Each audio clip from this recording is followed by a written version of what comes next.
días, queridos hermanos y amigos que están ahora mismo conectándose a este servicio de la Iglesia Bautista Central aquí en la ciudad de Chicago. Sean todos bienvenidos a este servicio de adoración, de exaltación al nombre de nuestro Señor, de alabar su nombre por sus grandes maravillas. Y vamos a comenzar con un momento de oración, pidiendo al Señor que dirija cada punto en este servicio, que los cánticos que le vemos a Él sean de olor fragante, que la predicación que escuchemos podamos tener oídos prestos para escuchar la voz de Dios. Oremos. Padre, te alabamos en este momento y engrandecemos tu nombre.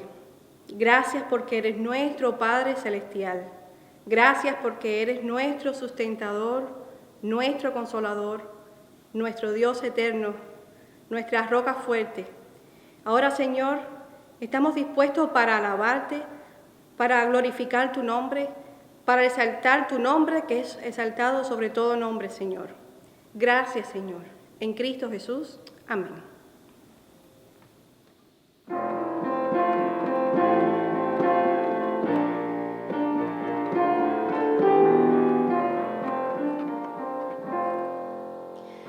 Rey exaltado en gloria es Cristo Jesús, y le alabo. Rey exaltado por siempre es Cristo, y yo le alabaré.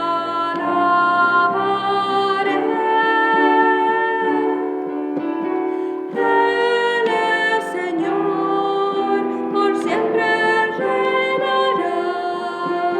La creación su nombre proclamará.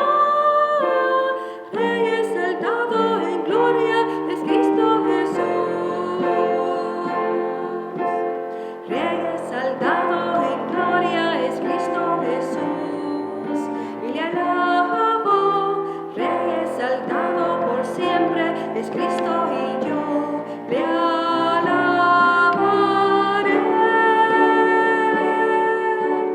Él es Señor, por siempre reinará. La creación su nombre proclamará. Rey exaltado en gloria es Cristo Jesús. Él es Señor, por siempre reinará. La creación su nombre proclamará. Rey exaltado en gloria es Cristo Jesús. Rey exaltado en gloria es Cristo Jesús.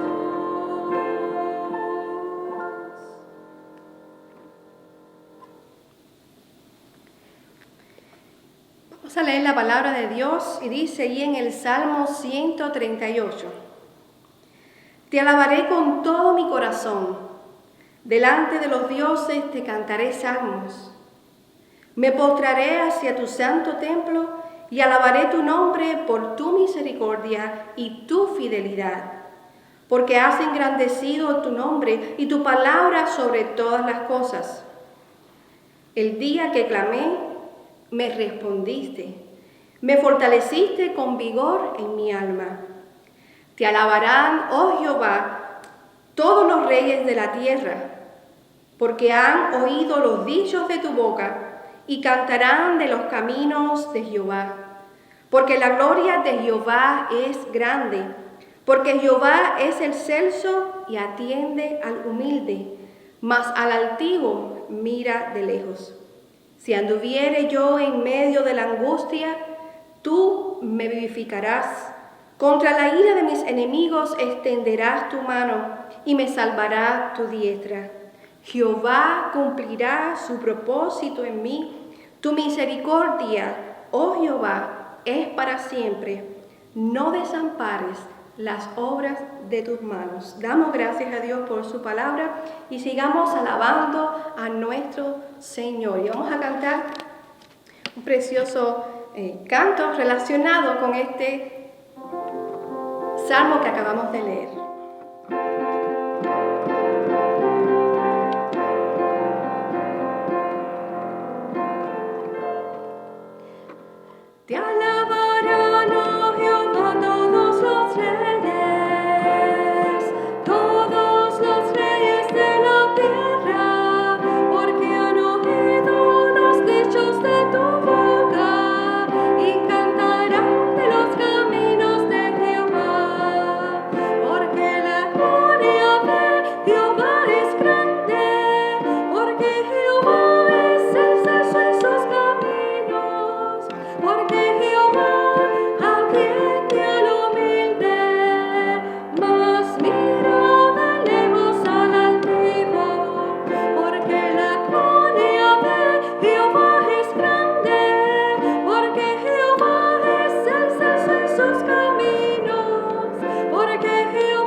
caminos, porque Jehová atiende al humilde, mas mira de lejos al altivo. Amén.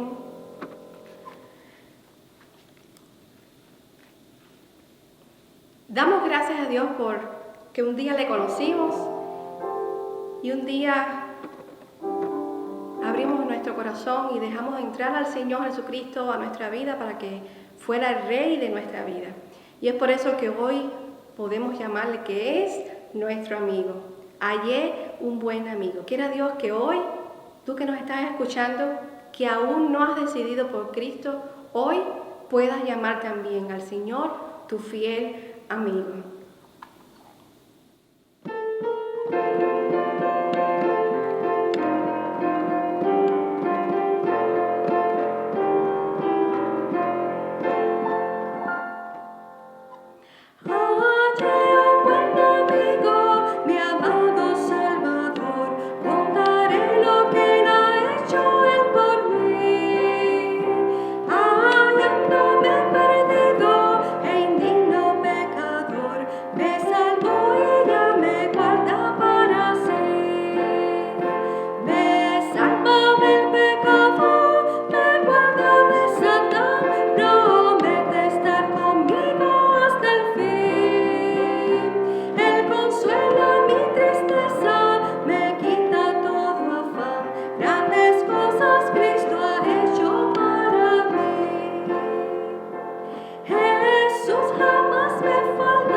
Leeremos nuevamente la palabra de Dios y esta vez en el Salmo 143 y solamente el versículo 6 que dice así: extendí mis manos a ti, mi alma a ti como la tierra sedienta.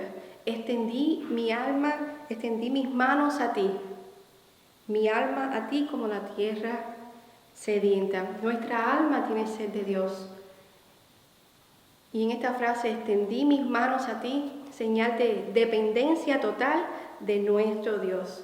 Quiera Dios que siempre en nuestras mentes, en nuestros corazones, tengamos presente que el Señor está a nuestro lado a cada momento, a cada instante. Que podamos nosotros siempre clamar a Él, sabiendo que Él escucha nuestro clamor. Hay un precioso canto. Oh Señor, te necesito.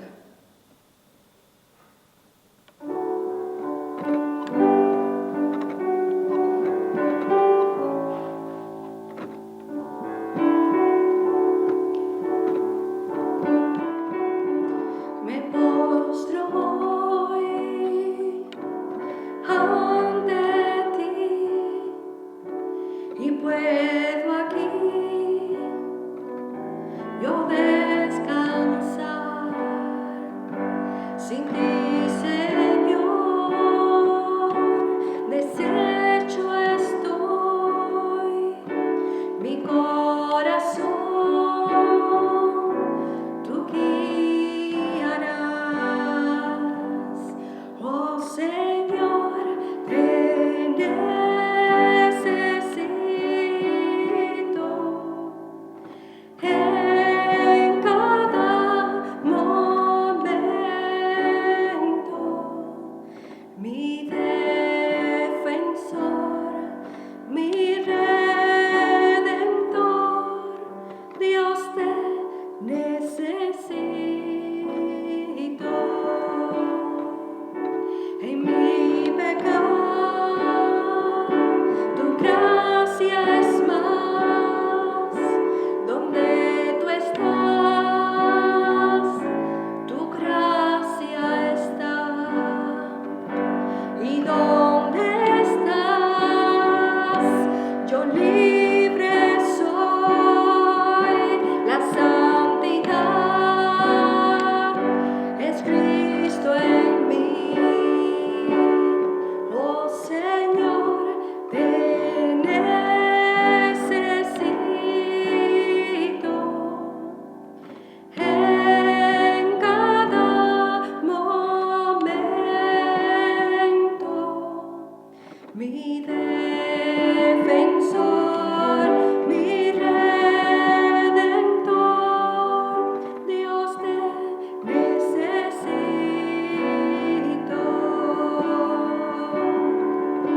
Enséñame a adorarte a ti. Al venir la tentación, cuando débil soy, rendirme a ti. Mi esperanza y salvación. Oh Señor, te necesito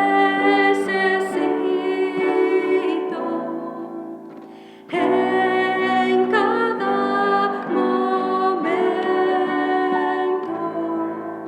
Mi defensor, mi redentor, Dios te necesito.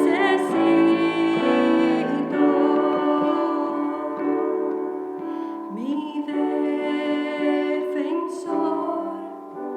mi redentor, Dios te necesito.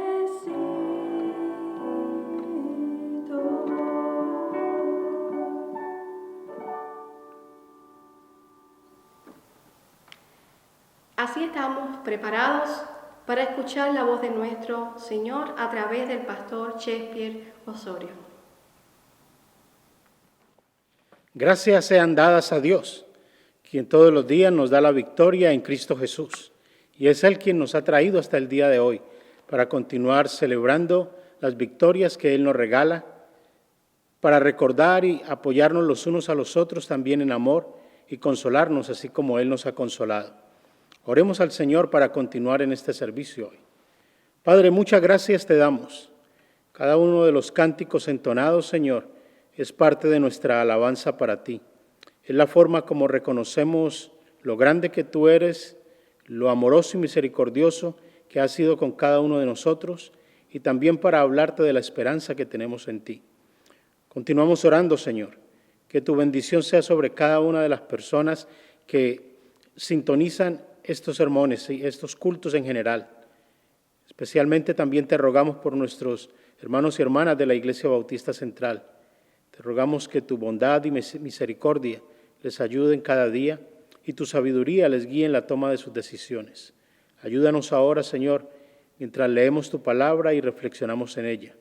En el nombre de Jesús. Amén, Padre. Hay una frase que en muchas ocasiones nosotros leemos en el periódico. También nosotros lo escuchamos en los noticieros, lo vemos en la televisión, y es la frase que se dice choque de trenes. Cuando dos grandes instituciones corporativas, cuando dos partes del Estado se enfrentan, cada uno tratando de que su posición sea la aceptada por la mayoría de las personas, es lo que se llama un choque de trenes. Por ejemplo, dos grandes compañías en búsqueda de un nuevo mercado, compañías tecnológicas procurando mejorar algunos de los productos que ya tienen o tratando de imponer uno nuevo en el mercado. Lo encontramos cuando la Corte Suprema de Justicia, por ejemplo, también se enfrenta a otro de los poderes del Estado, al poder legislativo, sea la Cámara, sea el Senado. Choque de trenes. Dos personajes importantes en la política, en los negocios y, por qué no decirlo también, en los deportes. Y sabemos que cuando hablamos de eso es algo que va a ocurrir, que es grande y que no solamente va a terminar con algunos resultados o consecuencias para las personas o las corporaciones que están inmersas en esa disputa, sino que de una u otra manera afectará también el resto de la sociedad, ya sea a nivel local, nacional o internacional. Choque de trenes. Y ya se ha quedado esa frase como parte del argot que nosotros manejamos cada día. Yo quisiera referirme a otro choque de trenes que existe también para cada uno de nosotros en la vida. Hay veces no somos tan conscientes de esta realidad, pero ahí está. Por ella sufrimos, por ella nos gozamos, salimos defraudados en muchas ocasiones. En fin, me refiero a dos grandes fuerzas que cada día están cerca de nosotros. Cada día las experimentamos de una manera u otra. Son fuerzas poderosas, son fuerzas que en ocasiones nos hacen levantar y hacer algo diferente en la vida. Son también, en muchas ocasiones, esas fuerzas las que motivan la transformación de nosotros como personas y también de la sociedad en general. Esas dos fuerzas a las cuales yo me refiero son, por un lado, las expectativas y por el otro lado, la realidad de la vida. Sí, son las expectativas las que nos llevan a nosotros, por ejemplo, a ir de un lugar a otro, a meternos en aventuras que de otra manera no quisiéramos ni siquiera entrar, participar. También invertir en ciertos negocios, cambiar algunas conductas, las expectativas. Hay diferentes tipos de expectativas en las cuales nosotros podemos de una u otra manera encontrar que sí, resultó como nosotros esperábamos, pero, como yo les decía, el otro tren, si podemos llamarlo así, es la realidad de la vida. Y cuando estos dos asuntos se chocan el uno contra el otro, realmente que trae consecuencias a nuestra vida. En ocasiones son gritos de alegría, saltamos muy contentos, porque tal como esperábamos, así resultó. Pero en otras ocasiones, por el contrario, nos lamentamos, lloramos, las personas se deprimen, en fin, grandes consecuencias también de carácter negativo. Hay varias expectativas, por ejemplo, la expectativa de los niños cuando van a ir a su primer año de escuela. ¿Qué es lo que va a ocurrir? ¿Qué es lo que cada uno esperamos de niños que va a ocurrir en la escuela? Y cuando nos damos cuenta que ya no es el paseo de todos los días como antes y que ahora es un asunto mucho más serio, con responsabilidades que poco a poco vamos adquiriendo. Desde niños empezamos a sufrir ese choque de trenes. También el choque que tiene que ver con la vida profesional para aquellas personas que gradúan de la universidad y ahora tienen que enfrentar un mundo laboral que es, tenemos que reconocerlo, en muchas ocasiones es inhóspito, es desafiante y hay veces casi que es como la ley de la selva, prevalece el más fuerte. Y entonces aquel ideal del profesional se estrella contra esta realidad y las cosas cambian. La expectativa que tiene que ver con la familia en general, cómo los padres tienen expectativa frente a sus hijos, cuando ellos crezcan, cuando ya lleguen a ser personas independientes. Pero en ocasiones la realidad es totalmente diferente a lo que se esperaba. Y empiezan cuestionamientos de carácter personal. ¿Qué fue lo malo que hice? ¿O qué fue lo malo que hicimos? Que esta persona resultó de esta forma, no como nosotros esperábamos. En muchas ocasiones las parejas llegan al matrimonio con unas expectativas bastante altas el uno respecto del otro. Pero cuando llega la realidad, cuando empiezan a pasar los días de esta nueva vida, nos damos cuenta que hay algo totalmente diferente a lo que alguien estaba esperando. Y claro, algunas personas sobreviven a ese choque. Otros, lamentablemente, se dan por vencidos, abandonando el esfuerzo por permanecer juntos como matrimonio. Choques de trenes. La Escritura en varias ocasiones nos habla a nosotros del choque entre las expectativas y la realidad. Lo que el pueblo pensaba y lo que Dios hacía. Lo que ellos esperaban y lamentablemente lo que era la realidad de la vida. O del lado contrario, todo lo que Dios esperaba que el pueblo hiciera, pero lamentablemente el pueblo respondía de una manera totalmente diferente. El Evangelio de Marcos, en el capítulo 8, a partir del versículo 31 hasta el 38, nos trae otro choque. El choque entre las expectativas de un grupo de personas que los conocemos como los discípulos, y yo diría que en sí mucha parte del pueblo en general, y la realidad de la vida, la realidad de quién era Jesucristo. Vamos a leer ese texto allí en Marcos, en el capítulo 8, iniciando en el versículo 31 y caminando allí en el texto hasta el versículo 38. Dice la Escritura de la siguiente manera allí en Marcos, desde el 31 hasta el 38. Luego comenzó a enseñarles: el Hijo del Hombre tiene que sufrir muchas cosas y ser rechazado por los ancianos, por los jefes de los sacerdotes y por los maestros de la ley. Es necesario que lo maten y que a los 3 días resucite. Habló de esto con toda claridad. Pedro lo llevó aparte y comenzó a reprenderlo. Pero Jesús se dio la vuelta y miró a sus discípulos y reprendió a Pedro. Aléjate de mí, Satanás, le dijo.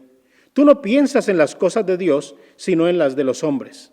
Entonces llamó a la multitud y a sus discípulos. Si alguien quiere ser mi discípulo, les dijo, que se niegue a sí mismo, lleve su cruz y me siga. Porque el que quiera salvar su vida la perderá, pero el que pierda su vida por mi causa y por el evangelio la salvará. ¿De qué sirve ganar el mundo entero si se pierde la vida?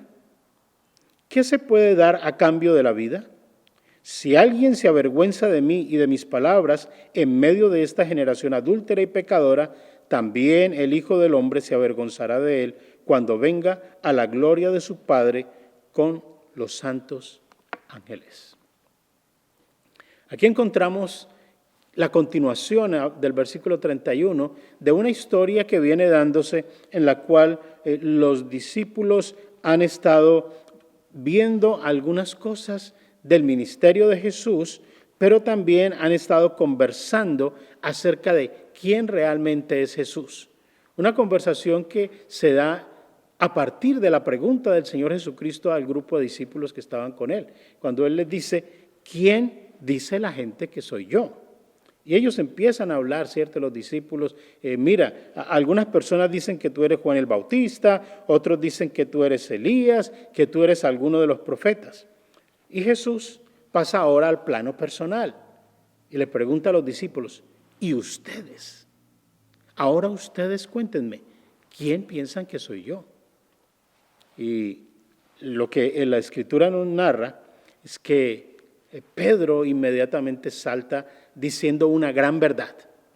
Él está hablando y yo pienso que es algo así como la manera como él quiere expresar lo que él percibe, lo que él sienta, el resumen de todo lo que ha sido este ministerio con Jesús hasta el momento, y les dice, tú eres el Cristo. Una confesión grande, una confesión poderosa, una confesión que va mucho más allá tal vez de lo que el común de las personas en el momento estaban pensando. Y con toda seguridad él afirma, tú eres el Cristo. Y nosotros sabemos aquí que esta palabra, esta calificación que Pedro le está dando al Señor Jesús sobre quién es realmente Él, tiene un alto contenido de carácter mesiánico. Cristo viene a ser aquí entonces el cumplimiento de la promesa. Pedro está diciendo, en ti se resume lo que los profetas han anunciado, lo que el pueblo espera. ¿Quién nos ha de liberar de la opresión a la que hemos venido siendo sometidos? Tú eres la persona que ha sido proclamada desde tiempos atrás y en ti nosotros confiamos. De ti estamos esperando mucho. Estamos esperando que toda la promesa llegue a ser una plena realidad en ti. Y Jesús habla con los discípulos diciéndoles, ¿saben qué? No van a hablarle a nadie de este asunto por ahora. El gran victorioso que acaba de ser anunciado o declarado por Pedro procede ahora en el versículo 31 a traer la realidad. Sí, las palabras de Pedro encarnaban una gran expectativa, pero ahora viene la realidad. Y la realidad no va muy de acuerdo, al parecer, con el pensamiento de Pedro y de muchas personas. Porque de lo que viene a hablar Jesús es sobre sufrimiento, sobre rechazo y sobre muerte. Y posteriormente sobre resurrección.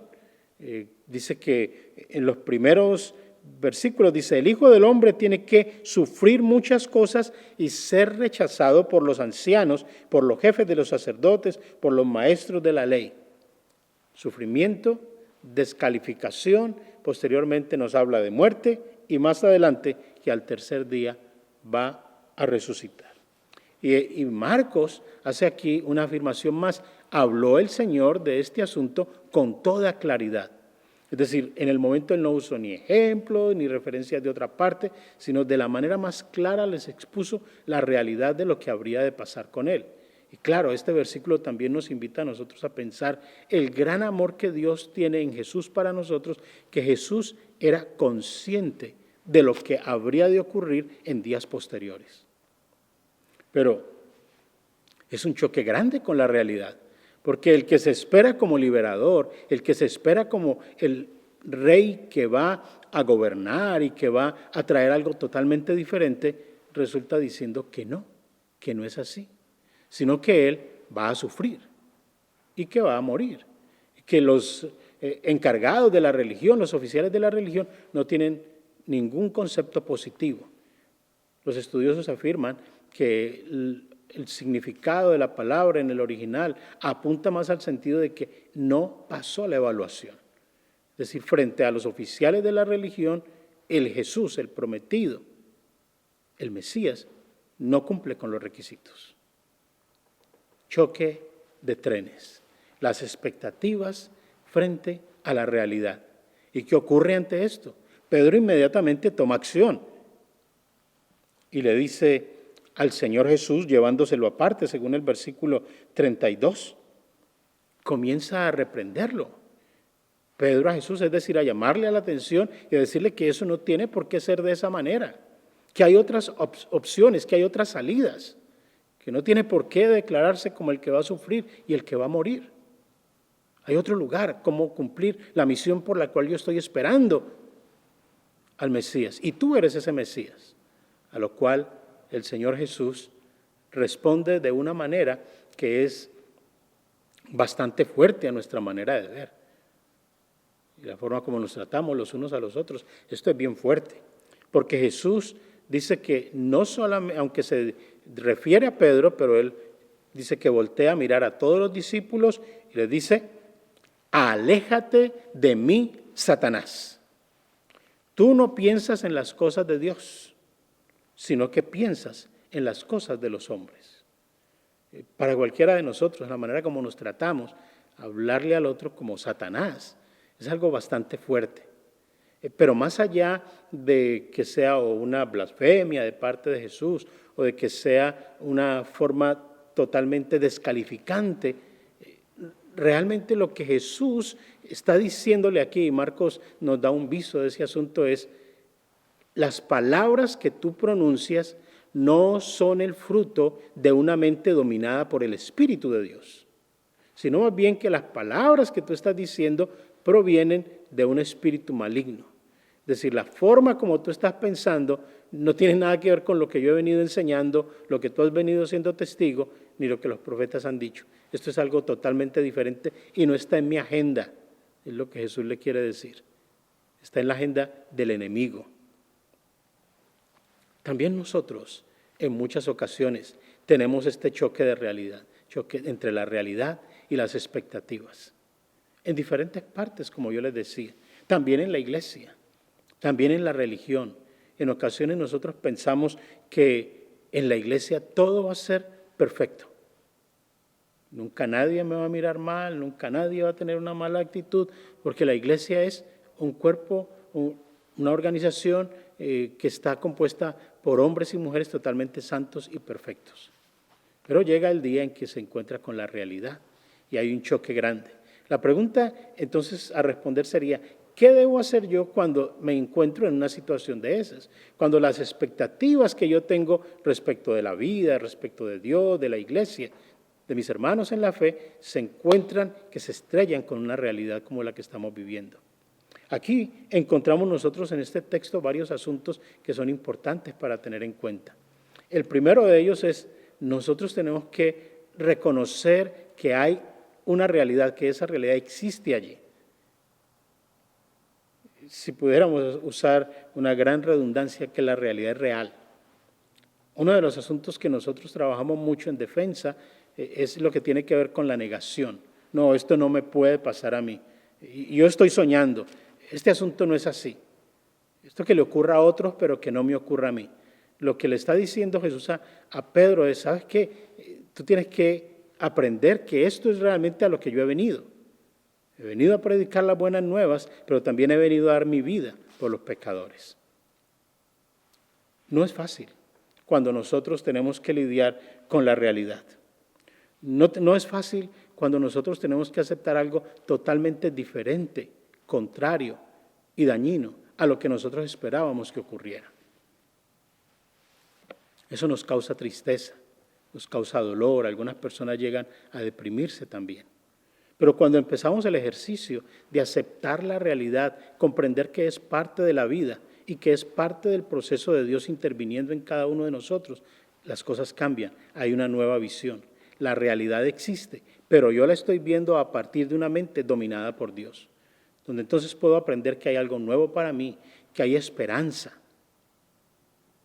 y que no estoy solo, sino que hay alguien caminando conmigo. Dios ha permitido que yo sea guiado por el Espíritu Santo, que cada persona que tiene a Jesús como su Salvador personal cuente con la compañía, con la dirección, con el poder y la sabiduría que hay en la presencia del Espíritu Santo en cada uno de nosotros. ¿Podemos enfrentar las realidades de esa forma? Como lecciones que aprender, como partes en el proceso de crecimiento de cada uno de nosotros. No como fracasos que nos dejan totalmente derrotados a las personas, sino como pasos en la vida de los cuales podemos sacar una lección. Algunas realidades vienen a nosotros y nos dejan marcados para siempre. Un accidente que nos quita algunas capacidades dentro de nuestro cuerpo. En muchas ocasiones, relaciones de negocios, por ejemplo, que menguan nuestra capacidad de inversión o nos dejan en la total bancarrota. Y entonces son situaciones en las que decimos, yo ya de esta no voy a salir, yo no me voy a superar. Pero recordemos, el Dios que nosotros tenemos es un Dios que es real, que nos ama, que tiene misericordia de nosotros, que nos da una segunda oportunidad, pero que está dispuesto también a sacarnos a nosotros de en medio de los baches, de los huecos en que podemos quedar sumidos para vivir unas vidas diferentes. Si algo tiene Dios, es la capacidad de dar vida. Y la vida en todos los aspectos en que nosotros podemos mirarla. Vida emocional, vida física, vida financiera, vida profesional, vida ministerial. No todo termina en el primer choque con la realidad. Recuerde, lo importante es ver cada situación con la mente guiada por el Espíritu Santo, no con la mente guiada por el príncipe de este mundo, el príncipe de las tinieblas, que siempre es una mentalidad de derrota, de fracaso, de venganza, no, sino con la mente guiada por el Espíritu de Dios. Pero también, además de eso, Jesús ahora lanza unas palabras en su discurso que van a sorprender a muchos. Claro, muchos querían seguir al Mesías, muchos querían ser discípulos, y entonces Él advierte aquí diciéndoles que al mirar a los discípulos y también a la multitud que los rodeaba, entonces les habla acerca de cuáles son los requisitos, cuáles son los pasos que ellos deben tomar para seguir a Jesús, para seguir al Mesías. Y Él viene para hablarles y decirles que ellos deben renunciar.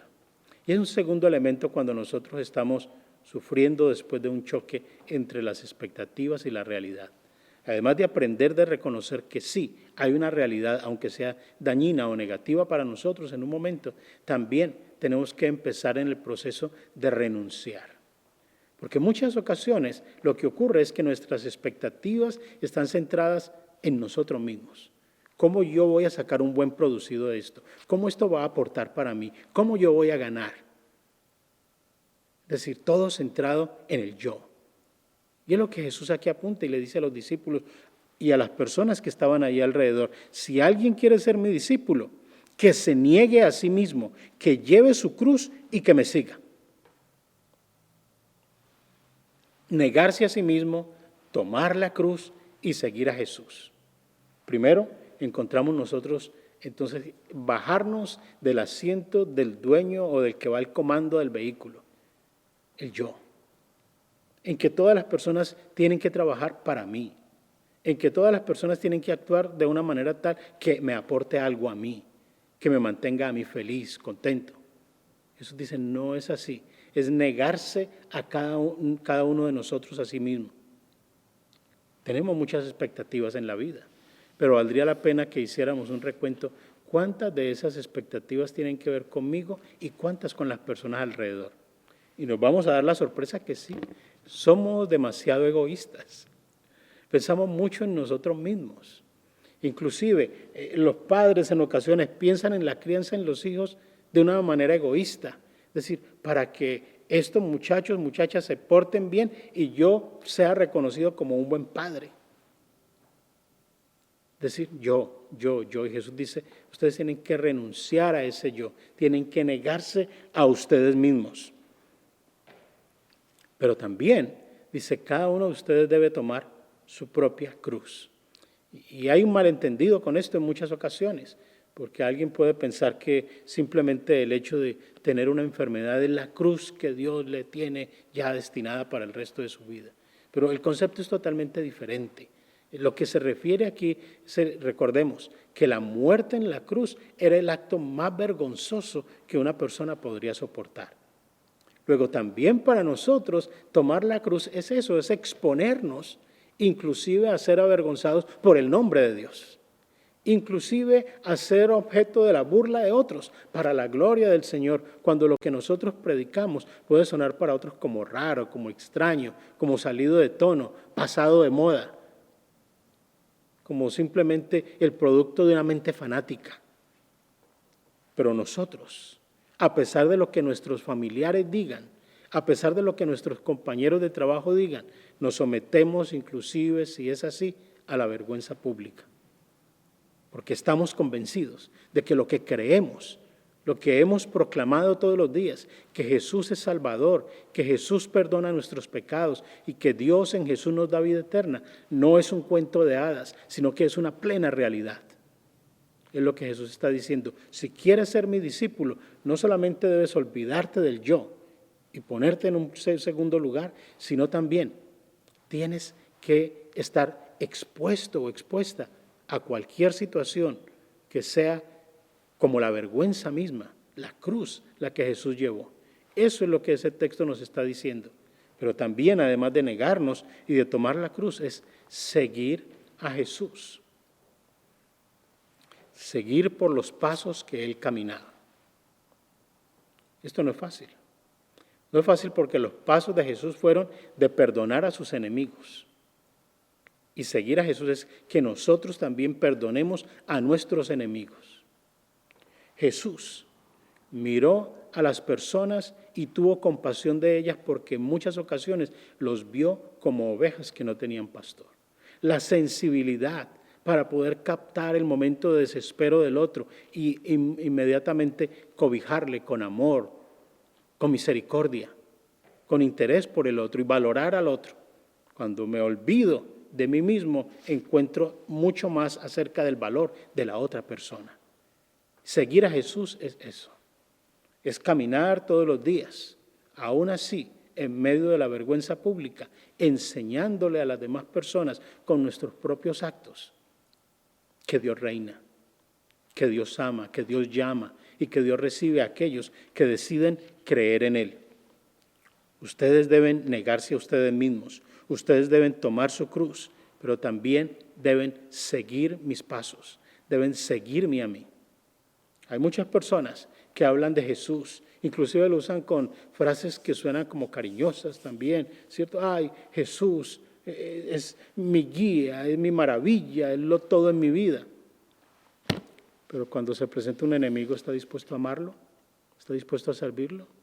¿Está dispuesto a pagar el mal que le han hecho con un bien? Eso es seguir a Jesús. Es caminar con aquellos a sabiendas de que de pronto mañana nos van a traicionar. Y si alguien nos traiciona, tener la capacidad de perdonar, de dar una segunda oportunidad. Eso es seguir a Jesús. Hemos hablado de un choque entre la expectativa y la realidad. ¿Qué pensaría usted de un líder que viene anunciado como el más grande de todos y ahora, además de decirle eso, termina diciéndole que hay algo más profundo en el asunto, que no son acciones, dejar, asumir la cruz y caminar tras de Él, que detrás de esas acciones hay algo más profundo? Y Él lo define de la siguiente manera: el que quiera salvar su vida la perderá, el que pierda su vida por mi causa, por el Evangelio, la salvará. Y ahora apunta allí en Galilea a la fama que tenían los galileos de ser negociantes y les dice: ¿de qué sirve ganar el mundo entero si se pierde la vida? ¿De qué se puede dar a cambio de la vida? ¿Qué se puede dar a cambio de la vida? Manejo comercial, del cual ellos conocían mucho. Es decir, si quieren ser inversionistas de calidad y con buen futuro, vayan deshaciéndose de lo que tienen ahora. La manera como yo espiritualmente gano mi vida es perdiéndola, dice Jesús. Negándome a todas mis cosas, dándole poco valor a mi vida respecto del otro.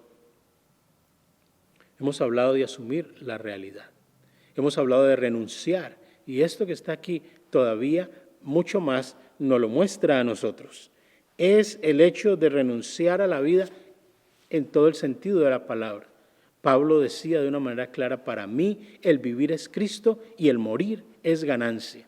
¿Qué más dimensión encontramos aquí sobre lo que es la renuncia a la vida?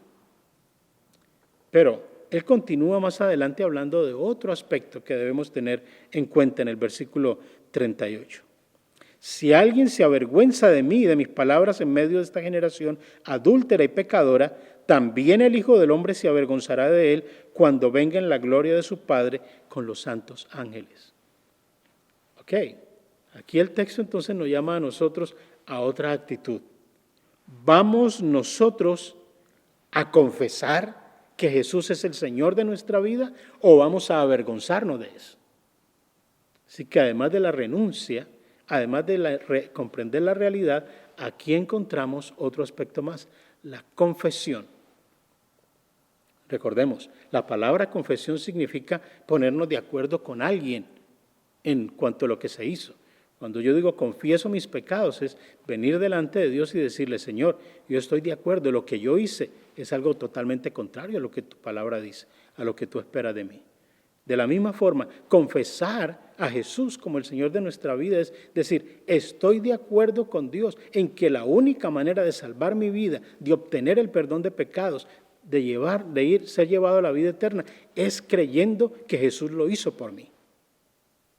Si se avergüenza, Él se va a avergonzar, pero si nosotros lo confesamos como el Señor de nuestra vida, Él nos va a confesar también como sus seguidores delante del Padre. Ahora, ¿cómo confesamos? Colocando un sticker, una calcomanía en el carro que diga: yo soy seguidor de Jesús. Colocando a alta voz todos los días himnos o canciones cristianas. Probablemente eso tiene cierto tipo de validez, pero no es mayor.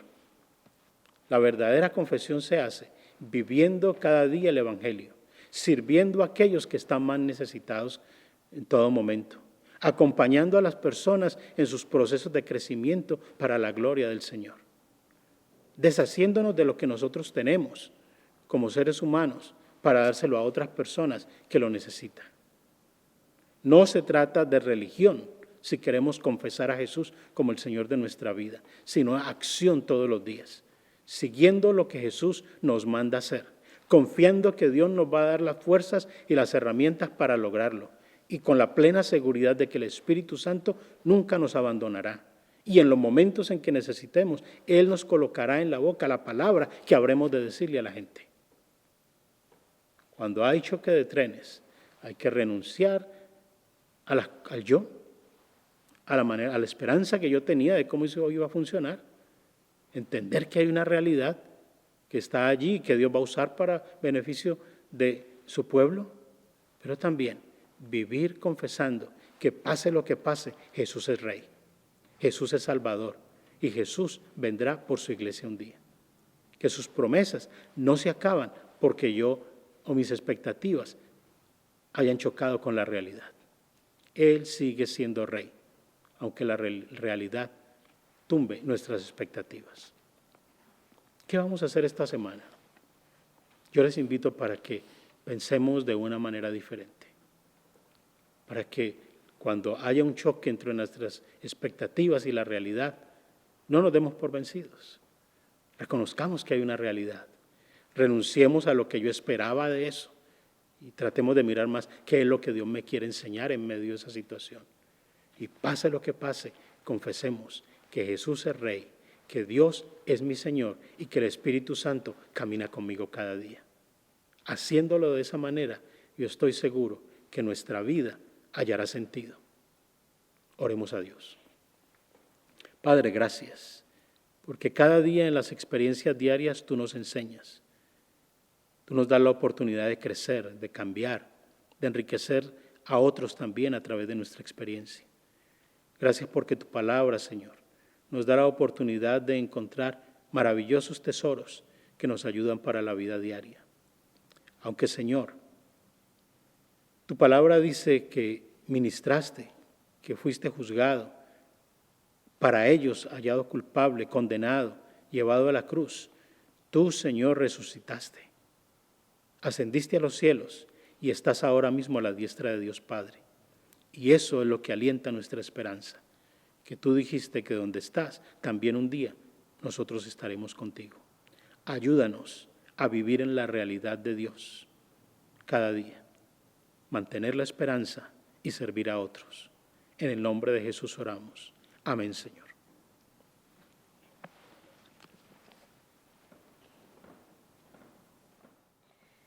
Qué bendición poder escuchar la voz del Señor en esta mañana a través de nuestro pastor. Y vamos a terminar cantando un hermoso himno que es una oración. Haz lo que quieras de mí, Señor, que sea nuestra oración diariamente.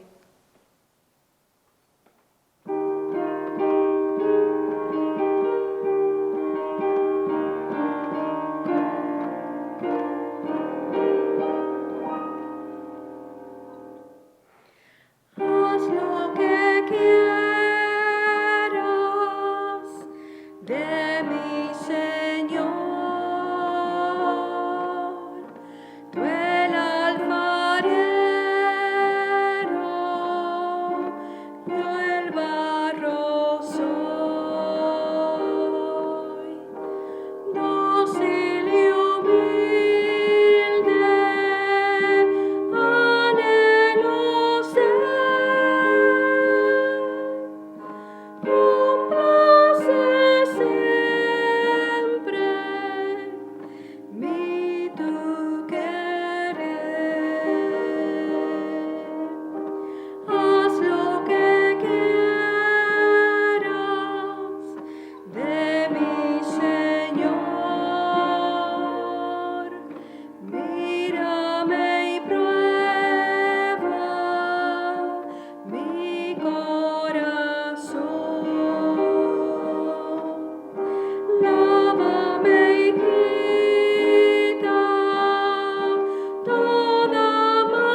Recuerden, hermanos, cada una de las actividades que tenemos durante toda la semana. Los martes a las 7:30, el Ministerio de Mujeres, entre amigas, entre mujeres, nos estamos reuniendo para orar unas por otras, para también meditar en la palabra de Dios. El miércoles 7 de la noche estaremos reuniéndonos para también estudiar la palabra de Dios y también tener tiempo de oración. Este miércoles recordemos que es el primer miércoles del mes, por lo tanto estamos teniendo el servicio de Santa Cena, así que si usted desea puede venir acá al templo, puede ya hacer una llamada al pastor para recoger los elementos. Y si no, allí en su hogar puede estar preparados para juntos tomar y participar de este tiempo también en comunión. Así, el domingo la escuela dominical y un culto similar a este de adoración y exaltación a nuestro Dios. Que el Señor nos abunde en bendiciones, que el Señor llene nuestras mentes, nuestros corazones, nuestros hogares de su completa paz.